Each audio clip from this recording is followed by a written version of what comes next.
So most of the important things in our life we have processes for. When you want to get a university degree, you have a process to enroll in a course, complete the units, get awarded the degree at the end. When you want to buy a house, you have a process to get a loan, transfer of title, and these are fairly important events in our life. But for the most important events in our life, we don't have processes, and those are the relationships that we enter into. So we used to have a process around that, which was once a period of courtship, which might go for a year or so, and then a period of engagement, which might go for another year or so, and then finally marriage.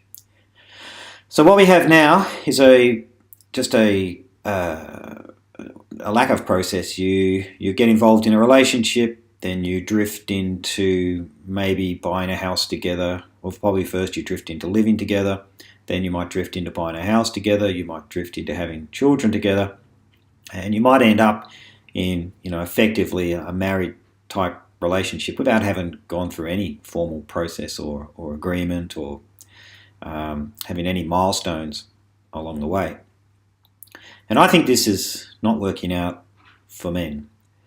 And I'll give you some examples as to why I think that we maybe are better to go back to the process, and particularly to the process that involves people getting engaged and not having any sexual relationships until you are engaged. So you go through a period of courtship, which is just developing a friendship, and then it's not until you're engaged that you consider any sort of sexual intimacy.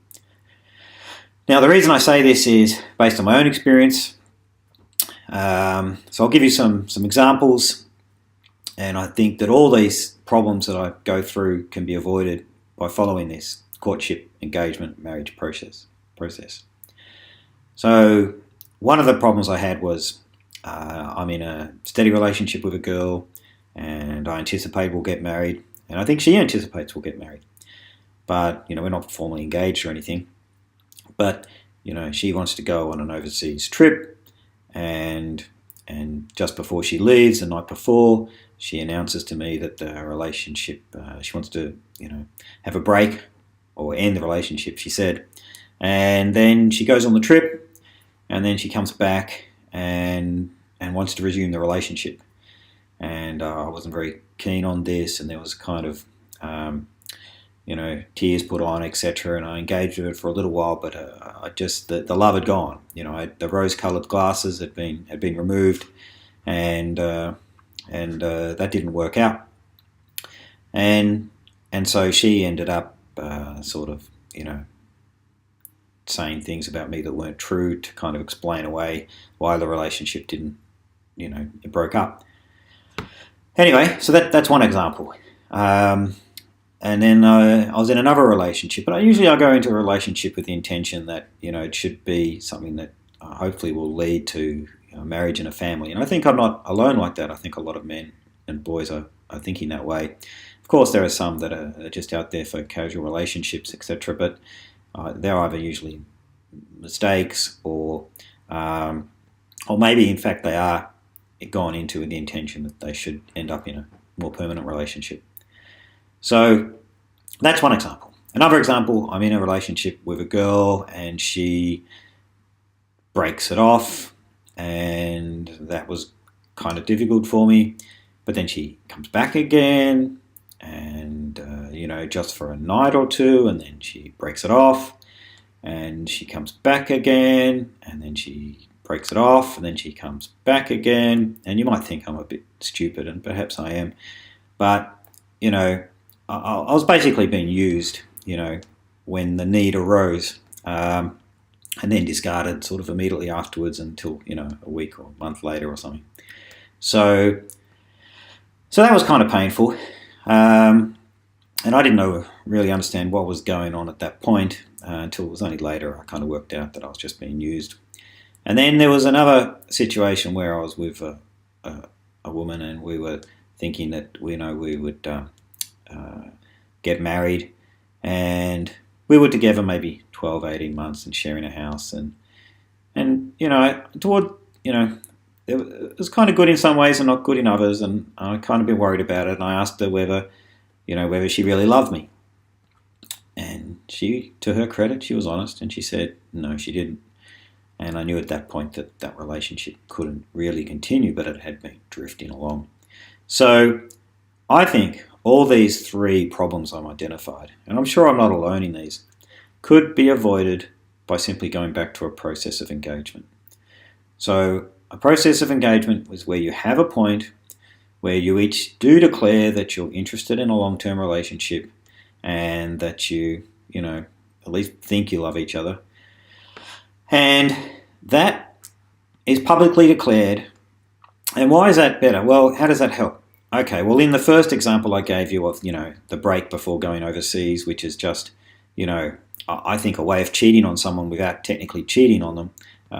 You just break off the relationship for the period in which you want to maybe engage with someone else, and then you resume it afterwards. And actually, that's not the only time that's happened to me.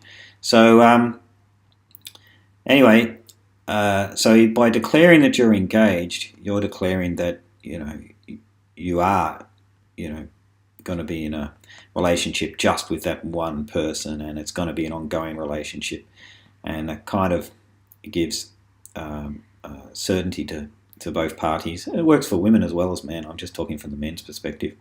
But so that would prevent the sort of holiday break from the relationship type scenario.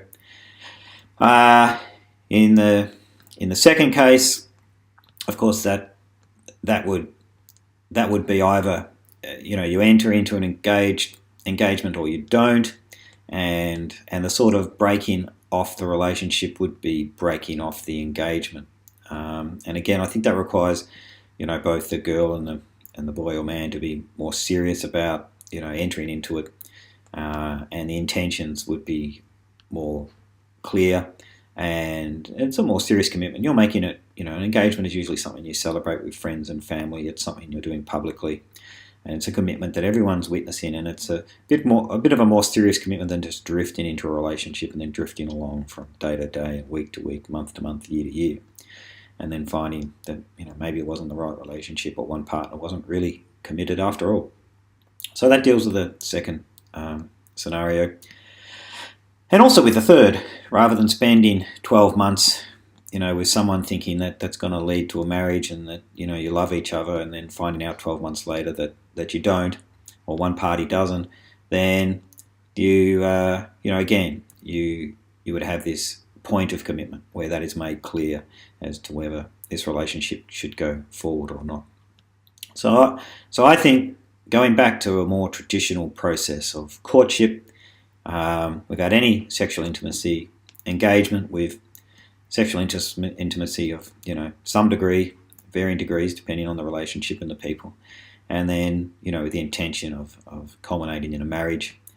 That process, I think, was a good one that protected men in particular, but probably also women. So thank you.